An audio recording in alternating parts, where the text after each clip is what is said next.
오늘 데살로니가전서 5장은 문맥을 먼저 살펴봐야 할 것 같아요. 4장부터 이어지는 주제와 관련이 있습니다. 4장 1절에 이렇게 시작하죠. 그러므로 형제들아 우리가 끝으로, 옛날에는 정말로라는 말로 되어 있는데 끝으로 되어 있습니다. 그래서 바울이 3장까지 이제 그 권면의 말을 하고 추가로 덧붙여서 하는 말이다, 이런 뜻입니다.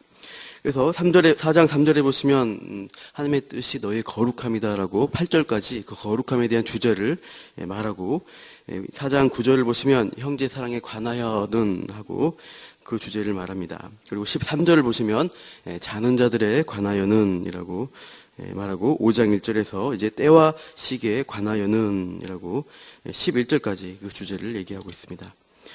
그래서 이제 4장 13절에 말한 바는 자는 자, 주 안에서 죽은 자를 가리킵니다. 그래서 예수님 믿고 죽은 자들에 대해서 우리가 슬퍼하지 말라. 왜냐? 예수 안에서 죽은 자들은 주님이 재림하실 때 우리가 다시 보게 될 것이기 때문이다. 이 얘기를 4장 마지막 부분에 하고 있습니다. 그래서 5장 1절에서 그러면 주님이 오실 그 때와 시기가 언제냐 궁금할 수 있다는 거예요. 2절을 보시면 그 주의 날이 밤에 도둑같이 이를 줄을 너희 자신이 자세히 안다라고 바울은 말합니다. 그래서 바울이 이전에 데살로니가 교회에서 이 복음을 전할 때 이 말씀도 가르쳐 주었던 것입니다.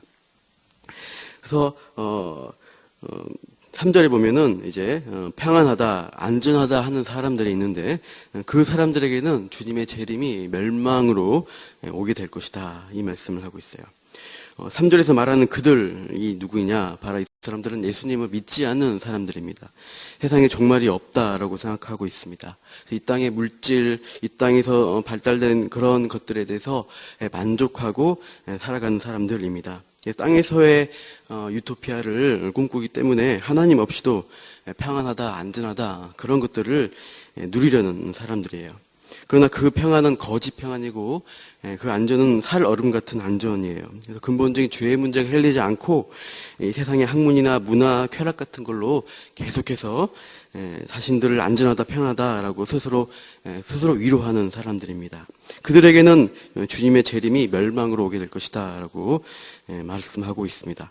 그런데 예수 믿는 사람은 그렇지 않다라고 말씀합니다. 4절에서 우리 형제들 하고 말하는데 우리 6절까지, 4절에서 6절까지 같이 읽겠습니다. 시작. 형제들아 너희는 어둠에 있지 아니하매 그날이 도둑같이 너에게 임하지 못하리니 너희는 다 빛의 아들이요 낮의 아들이라. 우리가 밤이나 어둠에 속하지 아니하나니 그러므로 우리는 다른 이들과 같이 자지 말고 오직 깨어 정신을 차릴지라. 믿음 안에서 형제된 신자들은 어둠 안에 있지 않다는 거예요. 밤에 도둑같이 주님이 재림하지 않을 것이다. 왜냐하면 신자들은 대비하고 있습니다. 준비하고 있기 때문이에요. 믿는 자들은 어둠에 속하지 않는 자들입니다. 8절에 말한 바와 같이 우리들은 낮에 속한 사람들입니다. 신자가 살아가는 현실은 그러나 어둠의 세상입니다. 그래서 이 어두운 세상에 빛으로 살아내는 게 우리의 삶이라고 할 수가 있어요. 우리가 살아갈 땅은 이 세상이고 또 우리가 아이 낳고 돈도 벌고 여러 가지 일들을 해야 합니다. 그러나 우리는 세상에 속하지 않았다라고 말하는 거예요. 우리는 이 독산동, 금천구 이 땅을 떠나서 산 적이 없습니다. 하지만 이 땅은 우리의 고향이 아니라 우리는 타향살이를 하고 있어요. 몸은 여기 있지만 우리의 소속은 저 하늘에 있다라는 것을 기억하라. 것이에요. 그래서 우리가 항상 우리 정체성, 우리가 어디에 있는가 이것을 고민을 해야 합니다. 5절에 말한 바와 같이 우린 빛의 아들이고 낮의 아들입니다. 그래서 이것은 깨어있는 상태여야 한다는 것이에요. 우리가 어두운 곳에 있으면은 우리 흰 옷을 입고 있어도 못에 김치 국물이 튀어 있든 짬뽕 국물이 튀어 있든 별로 개의치 않지만 태양빛이 있는 곳에 나갔을 때는 어떻습니까? 보입니다. 더럽구나, 내가 더럽구나. 그래서 그것을 조심하고 가리고 씻고 빨래를 하게 됩니다. 스스로 깨끗하게 다니는 그러한 빛과 같은 삶을 우리가 살아가기를 오늘 말씀이 명령하고 있습니다. 그래서 사도 바울은 6절에서 말한 바와 같이 깨어서 정신을 차릴지라. 8절에도 중간에 보시면 정신을 차리고 라고 되어 있어요. 깨어서 정신 차리라. 이것을 우리에게 명령하고 있습니다. 세상 사람은 안전하다, 평안하다, 무언가 취해서 잠을 잡니다. 7절에 말하죠. 자는 자들은 밤에 자고 취한 자들은 밤에 취한다고 합니다. 무언가 나를 취하게 하는 것들을 찾고 거기에 빠져 들어갑니다. 여러 가지 여가 생활도 하고 오락거리도 즐기고 동호회를 하고 술도 마시고 또 뭐 마약이나 이런 약물에 취하기도 하고 중독되어서 시간들을 보냅니다. 저는 이런 여가 생활들이 나쁘다고 하는 것이 아니에요. 주님 안에서 균형 있게 시간들을 보내면 되는데 하나님을 찾지 않고 세상 것으로만 즐긴 사람들에게 위험하다라고 말하는 거예요. 주님이 다시 오심을 의식하면서 하나님과 동행하면서 우리가 이 세상의 삶을 살아가야 할 것입니다. 그래서 믿는 자들은 깨어서 정신을 차리라 하는 거예요. 혼탁한 세상에서 깨어나서 세상 사람과 다른 삶을 살아가야 합니다. 영적으로 무지해지지 않도록 정신없이 빠지게 하는 곳에서 우리가 벗어나야 합니다. 그래서 영적인 잠을 자지 않도록 우리가 깨어 있는 것이에요. 두 눈을 또렷하게 뜨고 삶을 질서 있게 균형 있게 유지하면서 주님의 오실 날을 준비하라는 거예요. 그래서 깨어있는 방법을 가르쳐 줍니다. 8절 다 같이 읽어볼게요. 시작.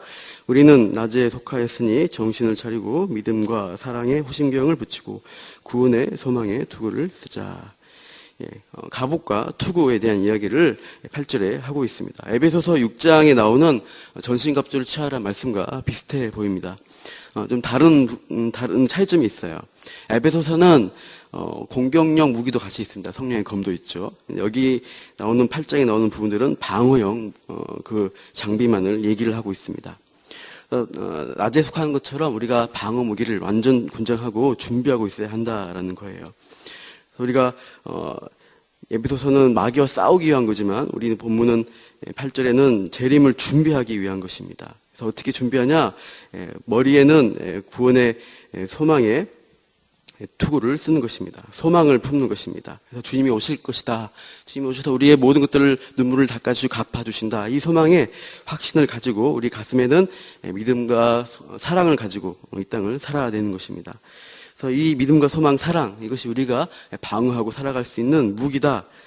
우리를 보호하는 것이다 라고 말씀하고 있어요. 그 이유가 뭐냐? 9절에 구원 얻을 목적이 있기 때문이다 라고 하는 것입니다. 주 예수 그리스도를 말미암아 구원을 받게 하는 것이에요. 그 구원은 어떻게 주어졌냐 보면은 10절에 우리를 위해서 죽으심으로 그 구원, 희생과 사랑을 우리에게 보여주셨습니다. 우리가 주님의 죽으심을 묵상하면은 깨어 있을 수 있다는 거예요. 뒤에 십자가가 있습니다. 이 십자가를 볼 때 주님의 죽으심을 기억하는 거예요. 저분 주님이 나를 위해서 어떤 일을 하셨는가 그것들을 항상 묵상하면서 깨어 있는 것입니다. 그래서 10절 중간에 우리로 하여금 깨어 있든지 자든지라는 이 구절은 하이델베르그 일문답과 비슷합니다. 일문답 질문이 사나 죽으나 당신의 유일한 위안은 무엇입니까? 라고 하지 않습니까? 사나 죽으나 나는 나의 것이 아니요 몸과 영혼이 오직 모두 믿으신 구주 예수 그리스도의 것입니다. 라고 그 고백을 하고 있습니다. 그래서 그리스도 안에서 우리가 생명 얻은 자로 함께 살아내는 것이라고 말합니다. 이렇게 십자가를 묵상하면서 주님과 동행하는 것을 말합니다. 그래서 마지막으로 11절에서 공동체적으로 서로 도우라고 말합니다. 11절 함께 읽겠습니다. 시작. 그러므로 피차 권면하고 서로 덕을 세우기를 하는 것 같이 하라. 피차 권면하라. 서로 위로하라는 말씀입니다.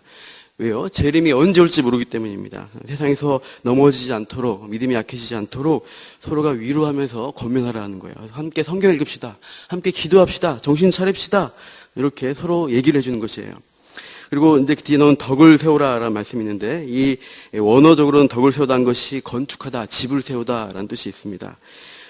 나의 건물을 세우는 것이 아니라 옆에 있는 사람, 우리 지체의 믿음의 집을, 믿음의 거주지를 세워주는 것입니다. 그러나 그것이 부실한 사람들이 있습니다. 부실한 사람을 찾아가서 그 건물이 무너지지 않도록 다시 세워주고 복구해주는 일들을 하라는 것입니다. 우리가 서로 도와주는 것입니다. 나만 살겠다가 아니라 옆에 있는 사람을 함께 살려주는 것. 그것이 공동체가 할 일입니다. 공동체가 있어야 내가 살고 또 내 옆에 있는 이웃과 지체가 살아야 나의 신앙 또한 함께 세워져 가는 것입니다. 우리 남문계 공동체가 그렇게 서로 권면하면서 깨어있는 우리 공동체가 되시기를 소망합니다. 깨어서 정신 차리시길 바랍니다. 우리가 빛 가운데 있기를 바라고 말씀의 빛, 기도의 빛, 회개의 빛, 성경의 빛 가운데 서로 권면하시고 위로하시기를 소망합니다. 기도 제목은 다음 세대를 위해서 기도해 주시길 바랍니다. 유치부 토요일날 주일날 이번 주에 이제 여름 성경학교를 합니다. 나는 하나님의 사람이에요 라는 주제로 진행할 때 자녀들이 성경 공부를 하고 또 좋은 교제를 통해서 더 하나님의 사람으로 서갈 수 있도록, 또 그 부모님들이 함께 적극적으로 참여하고 신앙 교육에 힘쓰실 수 있도록 기도해 주시기 바라고, 또 유년부, 초등부, 중고등부 위해서도 함께 기도해 주십시오. 제가 기도하고 마치겠습니다. 하나님, 이 시간에 우리가 빛의 자녀로 낮에 속한 사람으로 주님 깨어있으라라는 말씀을 들었습니다. 이 어두운 시대 가운데 참 많은 것들이 우리의 영혼을 혼탁하게 하고 잠들게 하는데, 하나님 오늘도 말씀과 기도 가운데 끼어서 더 주님이 기뻐하신 일들을 감당하고자 합니다. 우리 공동체를 통하여서 이런 아름다운 일들을, 또 우리가 믿음의 일들을 세우고 주님의 날을 준비하도록 오늘도 함께하여 주옵소서. 이 모든 말씀 예수님 이름으로